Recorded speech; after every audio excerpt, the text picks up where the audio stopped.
I was a gym owner in Southern California. So I had a consulting job. I did defense contracting, space cyber intelligence through a sub under Booz Allen. Hated that job, actually.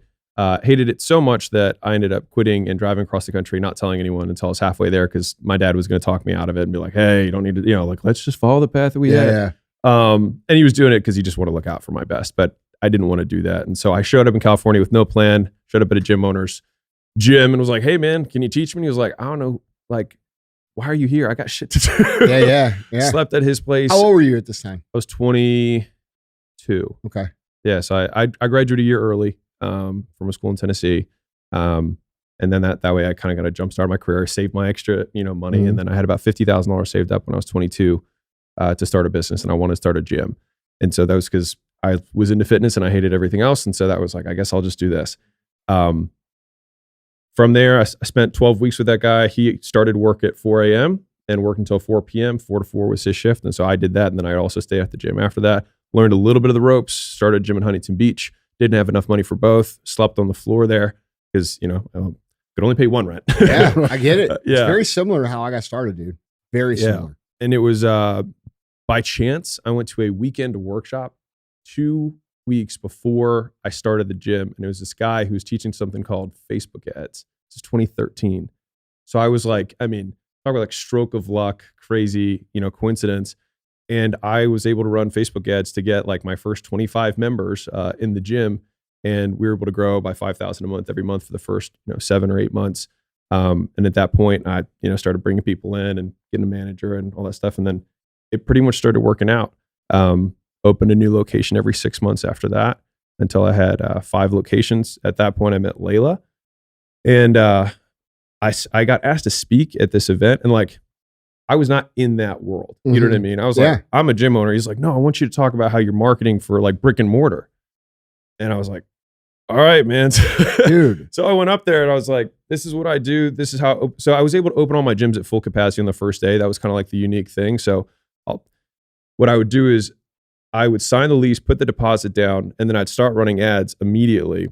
And it would take me 30 days to open the gym. And so like I would spend $300 a day ish, and we were getting like 30 to 1 back on our ad spend. That's so we were making $100,000 in our first month. And so like, as the cash is coming in, I'm like buying flooring, and then I'm like painting the walls and like getting the equipment in. And like I had this whole order because I knew that like by the time the equipment got there, like I had to have the paint, like, all that kind of stuff.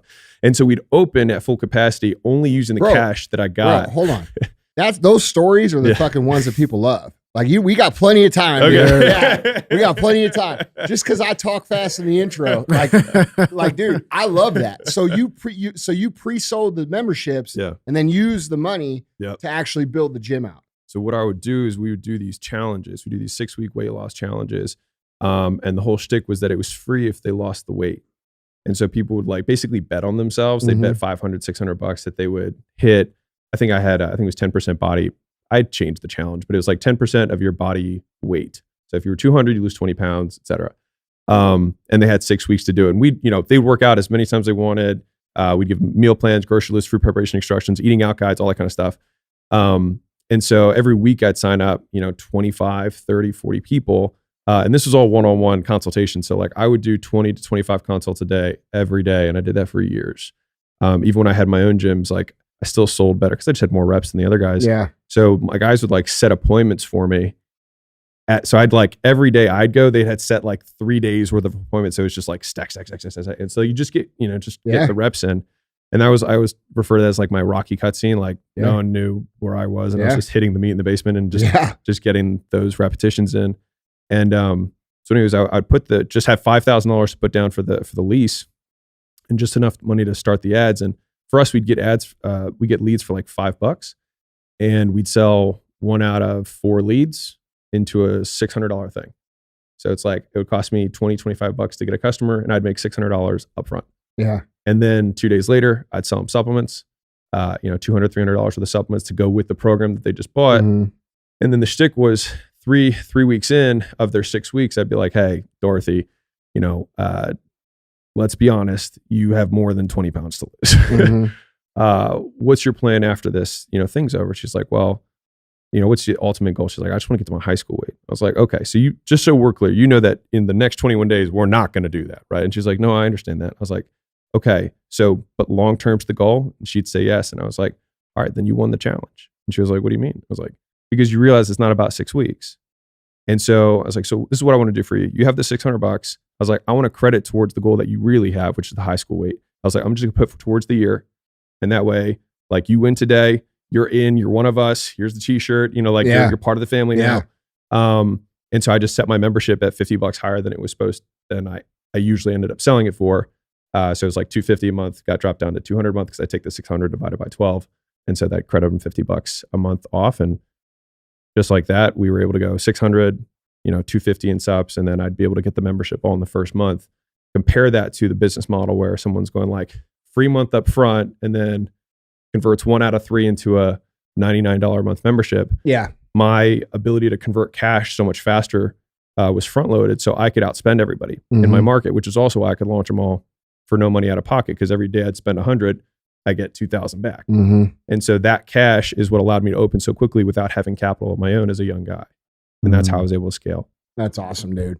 How the hell did you think of that? What? It's a long, so I'll tell you the story. So that gym owner that I went out to, right? So I Googled like successful, this whatever it was 10, 11, 12 years ago, Google like successful gym owner. And this guy had this like crappy HTML site and it said 7-figure Sam. All right. And I was like, cool, 7-figure Sam. I'm going to go talk to this guy. And so I get to California and he's got like a little group of gym owners that like all just share their stuff. It was just gym owners. And I didn't have a gym at the time. And I was like, is it even okay for me to be here? He was like, yeah, sure. And so that way I actually got to learn all the stuff that they had done wrong before I started my first gym. So I was like, oh, don't go too small because of this. I'm like, oh, don't go too big because of the rent. And like, hey, keep it under this per square foot. Like all these things that like I would have no idea. Like I would have known that. And so one guy was there and was like, hey, I got this promotion he was in Wilmington, so like south of LA. It was like, I've got this promotion that's like doing really well. And so he was doing this like 8-week thing. And what happened is some rich entrepreneur apparently was like, I won't pay for it. But he's like, but if I hit my goal, you give me my money back and you can use my testimonial and I'll like promote the shit out of you. And he's like, and the thing is like, he did that. And like all these other people were like, yeah, I want that thing. And so he was doing an 8-week thing. And so Sam started doing it at his place for his personal training side. And I was like apprenticing under Sam. And the thing is like, I just saw like the ratio of how many we could sell versus how many trainers we need. I was like, this doesn't like make sense. And I was like, what if we put it in the boot camp? Because then we could just put as many people as we want in there to get people going. He's like, you think people will pay $500? I was like, they care about the weight. They don't care about like what the experience was. And so I ran an ad with that. First was technically for Sam's spot. I ran the ad before we even knew that Facebook ads even worked. So the first ad I ran for Sam. And I can't remember what we spent, but we made money on it. And it was like, holy shit, this works. And so I sold the first 10 or 12 people or whatever at his gym. And then that's when I went to go plant my Huntington Beach spot. That's awesome. But it was like an iterative, like the first guy did 8 weeks and it was all about the testimonial thing. Sam cut it to 6 weeks and it was all about personal training. And then I added in like a nutrition template thing. So I templated so it was like faster to move through people and made it one-to-many rather than one-on-one. And that was kind of like and added Facebook ads to it. So like, that's when those came together is when it just like blew up.